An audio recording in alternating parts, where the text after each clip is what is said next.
Selamat pagi, Salam. Saya Motlan dari Holy Spirit Institute College Thailand dengan dosen pembimbing Profesor Dr. Joksir. Dan pada pagi ini saya mau menyampaikan uh, tentang doktrin Roh Kudus dalam teologi sistematik. Dan sini saya mulai dari pengantar. Roh Kudus adalah pribadi atau entitas hipostatis ketiga dari Tritunggal. Allah Tritunggal yang Maha sebagai Bapa, Putra, dan Roh Kudus dengan setiap pribadi itu sendiri adalah Allah. Kemudian beberapa pandangan di sini ada pandangan doktrin Roh Kudus yang di awal-awalnya dan mungkin sampai sekarang yang agak di luar Alkitab. Contohnya mulai dari Konsili Nisea sampai masa Reformasi, pandangan monarkianisme di masa Konsili Nisea. Ini dia menganggap bahwa Allah Putra hanyalah merupakan model lain dari pernyataan Allah Bapa, ya, modalistis. Kemudian B, Allah Bapa disalibkan, ya, patripassianisme. Dengan demikian hubungan Roh Kudus terhadap Bapa dan terhadap Putra menjadi tidak jelas. Yang kedua, pandangan Sabellianisme di masa Reformasi. Sabellianisme ini mengajarkan bahwa Allah merupakan suatu kesatuan, tetapi dia menyatakan dirinya di dalam 3 mode atau bentuk yang berbeda. Ketiga bentuk ini bukan 3 hipostase, namun hanyalah 3 peranan yang diperankan oleh Allah yang Esa. Pandangan Sabellianisme ini merupakan kesalahan besar pertama tentang Trinitas. Kemudian ada juga Konsili Konstantinopel, ya, dalam masa Reformasi juga. Ini Macedonius, seorang bishop Konstantinopel, mendirikan aliran Makedonia yang mengajarkan bahwa Roh Kudus adalah makhluk yang kedudukannya lebih rendah daripada Putra. Nah, ini menjadi lebih parah lagi. Kemudian ada juga kaum Socinian dan Armenian masa kini. Pada abad ke-16, kaum Socinian ini menyatakan bahwa adalah keliru untuk mempercayai kalau pribadi-pribadi dari Trinitas memiliki satu hakikat yang esa. Ya, jadi dia mendefinisikan Roh Kudus sebagai suatu kebajikan atau tenaga yang mengalir dari Allah kepada manusia. Kemudian pandangan yang diterima oleh gereja, diantaranya mulai dari Konsili Nisea sampai Reformasi, pandangan ortodok, ya, ini Konsili Nisea menekankan lebih banyak pada pengalaman, bukan pada doktrin. Sekalipun demikian, tidak ada pengalaman yang keliru tentang Roh Kudus, meskipun tidak ada definisi doktrinal, pemahaman ortodok tentang doktrin Roh Kudus disaksikan gereja mula-mula dalam formula baptisan yang terdapat dalam kredo para rasul, yaitu nama Bapa, Anak, Roh Kudus. Hal ini menunjukkan bahwa gereja mula-mula secara mutlak mengakui kealahan dan kepribadian Roh Kudus. Kemudian ada juga di sini Konsili Chalcedon dan masa Reformasi. Konsili Chalcedon ini pada tahun 451 yang mewakili keuskupan Roma, Konstantinopel, Antioquia, dan Yerusalem. Ini diadakan untuk meneguhkan keputusan-keputusan Konsili Nisea dan Konstantinopel. Konsili ini secara kukuh menetapkan doktrin tentang kealahan Roh Kudus. Yang terakhir sini yang saya ambil contoh Reformasi Protestan masa kini. Sampai pada saat Reformasi, perhatian gereja hanya ditujukan kepada pribadi Roh Kudus. Di dalam Reformasi, perhatian beralih kepada karya Roh Kudus. Pergeseran menekankan doktrin Roh Kudus sesudah reformasi dapat dilihat dari pengajaran para reformator. Perlunya karya Roh Kudus yang melahirkan kembali manusia seiring dengan adanya kembali penekanan Agustinian tentang kejahatan manusia secara total. B. Perlunya penerangan Roh Kudus dalam mempelajari Alkitab, bahwa semua orang percaya dapat diajari oleh Roh Kudus dengan menafsirkan firman Allah. Ya, bandingkan dengan gereja Romawi yang mengajarkan hanya imamlah yang dapat menafsirkan firman Allah. C. Menekankan Luther tentang karya Roh Kudus pada pembenaran oleh iman. D. Pengajaran Calvin tentang aspek karya Roh Kudus yang dihubungkan dengan Trinitas dan pelayanan Roh Kudus dalam hati dan kehidupan orang percaya. Kemudian yang berikut, pemahaman dasar doktrin Roh Kudus.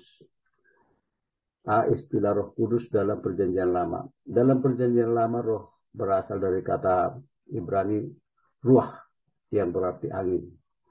Di Mazmur 148 ayat 8 dan juga Yezekiel 1 ayat 4. Atau napas, ya, juga ini di Yezekiel 37 ayat 5. Roh Kudus digambarkan sebagai kuasa Allah yang bergerak seperti angin, berasal besar di atas samudra raya dan ikut serta dalam pekerjaan menciptakan langit dan bumi. Kejadian 1 ayat 2. Kemudian dia sebagai napas Allah yang memberi hidup kepada apa yang diciptakannya. Dan jika roh ditarik kembali oleh Allah, maka ciptaannya itu kembali menjadi debu tanah. Mazmur 104 ayat 29 sampai 30. Dan juga Kejadian 2 ayat 7. 3. Kelanjutan hidup manusia tergantung pada kehadiran roh Allah di dalam diri manusia sendiri. Kejadian 6 ayat 23. Dapat dikatakan bahwa manusia diciptakan dan terus hidup oleh karena roh Allah. Ayub 33 ayat 4. B. Istilah Roh Kudus dalam Perjanjian Baru. Roh berasal dari kata Yunani pneuma yang juga berarti angin dan napas. Yohanes 3 ayat 8, Wahyu 11 ayat 11. Dalam pesan perpisahan dengan murid-muridnya, Yesus menyebut Roh Kudus sebagai penghibur atau penolong.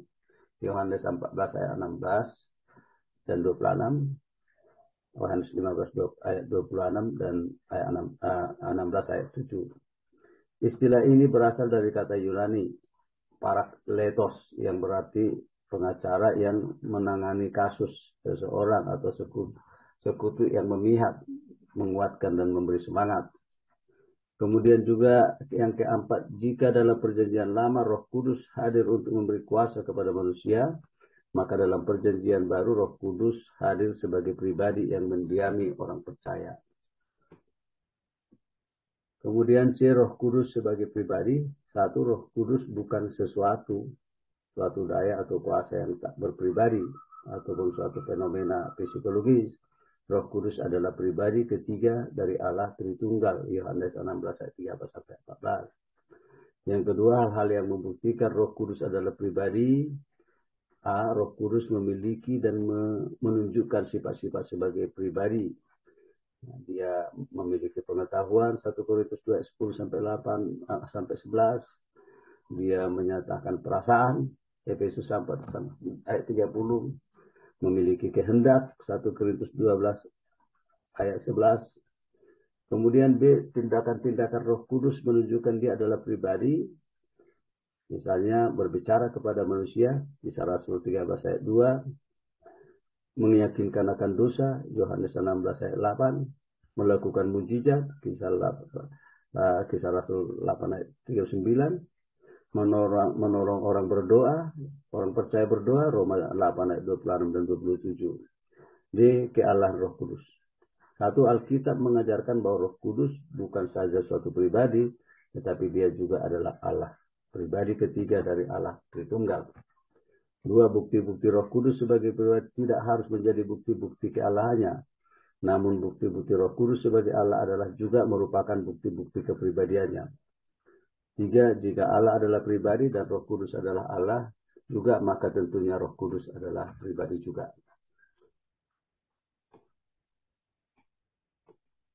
Kemudian bukti-bukti bahwa Roh Kudus adalah Allah. Sebutan untuk Roh Kudus dalam Alkitab membuktikan dia Allah. A. Nama Allah diberikan kepadanya, Roh Yesus. Kisah Rasul 16 ayat 7. Roh Allah kita, 1 Korintus 6 ayat 11. Ungkapan seorang penolong yang lain dalam Yohanes 14:16 mengandung arti pribadi, oknum Trinitas. Kemudian juga nama Roh Kudus disebutkan bersama-sama setara dalam Trinitas dalam amanat agung Yesus Kristus, Matius 28 ayat 19. Kemudian dalam doa berkat 2 Korintus 13 ayat 13. Yang kedua, sifat-sifat Allah ada pada Roh Kudus, yaitu kekal, Ibrani 9 ayat 14. Maha tahu, Yohanes 14 ayat 26 dan seterusnya. Maha hadir, Mazmur 139 sampai 10. Maha kuasa, Mazmur 104 ayat 30 dan Lukas 1:35. Yang ketiga, pekerjaan-pekerjaan dilakukan oleh Roh Kudus membuktikan Dia adalah Allah. Satu, mengambil bagian dalam penciptaan dunia, Kejadian 1 ayat 2, ayat 33 ayat 4. Kemudian memberikan ilham kepada penulis Alkitab, 1 Petrus 1 ayat 21. Kemudian melakukan mujizat dalam kelahiran perawan, Lukas 1 ayat 35. Kemudian nama-nama Roh Kudus, satu yang menyatakan hubungannya dengan Allah, yaitu seperti Allah yang hidup, 2 Korintus 3 ayat 3. Roh Allah, 1 Korintus 3 ayat 16. Rohmu, Mazmur 104 ayat 30. Roh Tuhan, Yesaya 11 ayat 2. Yang menyatakan hubungannya dengan Yesus Kristus, Roh Kristus, Roma 8 ayat 9. Roh Yesus, Kisah Rasul 16 ayat 7. Roh Yesus Kristus, Filipi 1 ayat 19. Roh anaknya, Galatia 4 ayat 6. Kemudian yang menyatakan sifat dan pekerjaannya, Roh Kudus, Lukas 11 ayat 13. Roh kekudusan, Roma 1 ayat 4. Roh kebenaran, Yohanes 14 ayat 17. Kemudian juga yang memberi hidup, Roma 8 ayat 2. Kasih karunia, Ibrani 10 ayat 29. Kemuliaan, 1 Petrus 4 ayat 14. Dan yang kekal, Ibrani 9 ayat 14. Kemudian lambang-lambang Roh Kudus, 1 burung merpati melambangkan kehadiran Roh Kudus pada saat Yesus dibaptis, Matius 3 ayat 16. Pada burung merpati terdapat sifat-sifat seperti kasih, tulus, suka berdamai, lemah lembut, tidak menyakiti, tidak mempunyai empur, tidak mau berkelahi. 2. Air melambangkan Roh Kudus yang menyucikan, Yesaya 44 ayat 3, Wahyu 22 ayat 17, Yohanes 3 ayat 38 dan 39. Lalu air ini menandakan pembaharuan, kepuasan, kepenuhan, ya, dan seterusnya.